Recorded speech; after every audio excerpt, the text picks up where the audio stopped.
हमारे बहुत सारे किसान साथी सरसों की फसल भी लगाते हैं। सरसों की बुआई का समय भी आ गया है। बहुत से किसान साथी ने बुआई शुरुआत भी कर दिया होगा, लेकिन बहुत सारे किसान साथी अक्टूबर के महीने में बुआई करते हैं।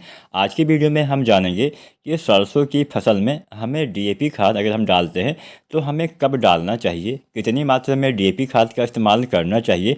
अगर हम डीएपी खाद का इस्तेमाल करते हैं तो हमें इसके अलावा अन्य कौन कौन सी खादों का इस्तेमाल अपने सरसों की फसल में करना चाहिए। एक कंप्लीट जानकारी आज की वीडियो में आप सभी किसान साथियों को देने वाले हैं, तो पूरा वीडियो किसान भाइयों ज़रूर देखिएगा।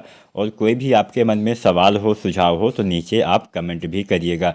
आप सभी किसान साथी इस वीडियो के माध्यम से हमसे एक राय भी साझा कर सकते हैं। आपने अभी तक अगर सरसों की खेती की हुई है तो आप सरसों की फसल में कौन सी खाद का इस्तेमाल करते हैं। कुछ किसान साथी या फिर ज़्यादातर किसान साथी एसएसपी यानी सिंगल सुपर फास्फेट का इस्तेमाल करते हैं, तो बहुत सारे किसान साथी डीएपी खाद का भी इस्तेमाल करते हैं।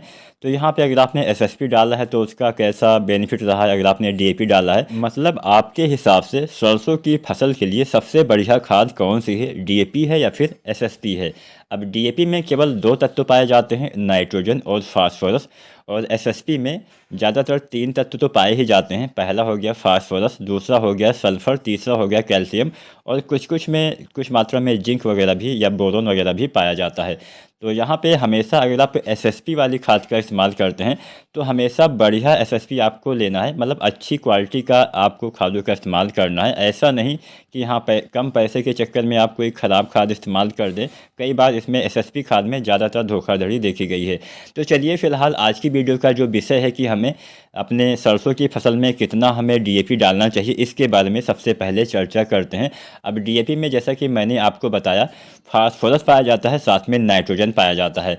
तो यहाँ पे अगर आप सरसों के खेत में जो है डीएपी खाद का इस्तेमाल करना चाहते हैं तो इसका इस्तेमाल सरसों की बुआई करते समय या फिर बुआई करने से पहले आपको कर देना चाहिए।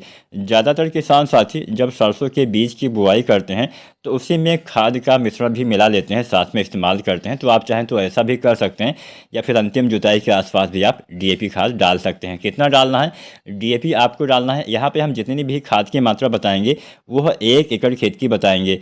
तो आपको 1 एकड़ खेत में जो डीएपी डालना है लगभग 25 से लेकर 30 किलो 1 एकड़ में आपको डीएपी खाद का इस्तेमाल बुआई के समय ही करना चाहिए, बाद में नहीं करना है। बुआई के समय डालने से बढ़िया लाभ मिलता है।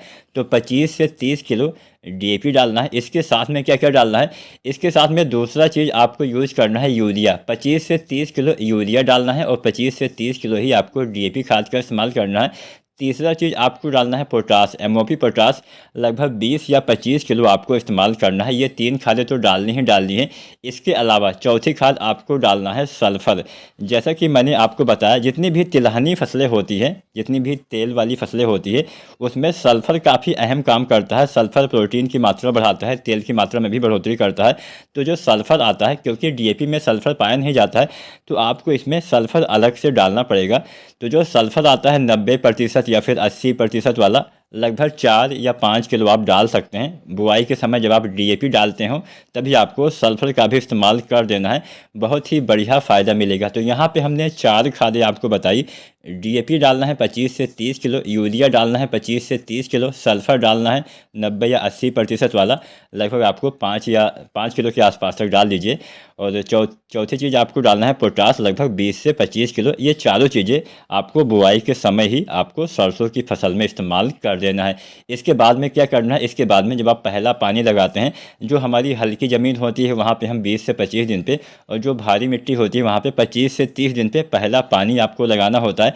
तो पहले पानी लगाने पे आपको यूरिया डालना होता है, लगभग 35 किलो। इसके बाद हम कोई खाद का इस्तेमाल नहीं करते हैं।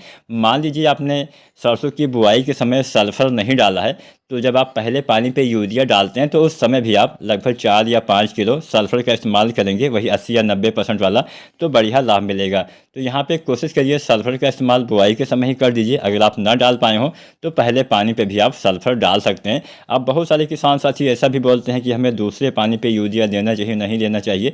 तो यहाँ पे कोई ज़्यादा आवश्यकता नहीं होती है। बहुत से किसान साथी पहला पानी लगाते हैं वही 25 या 30 दिन पर, और दूसरा पानी फूल आने पर लगाते हैं।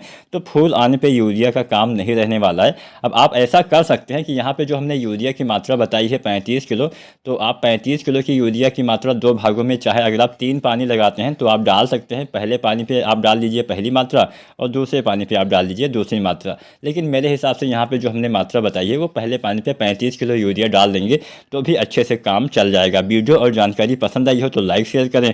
कोई भी सवाल या सुझाव हो तो नीचे आप कमेंट जरूर करिएगा। वीडियो देखने के लिए आपका बहुत बहुत धन्यवाद।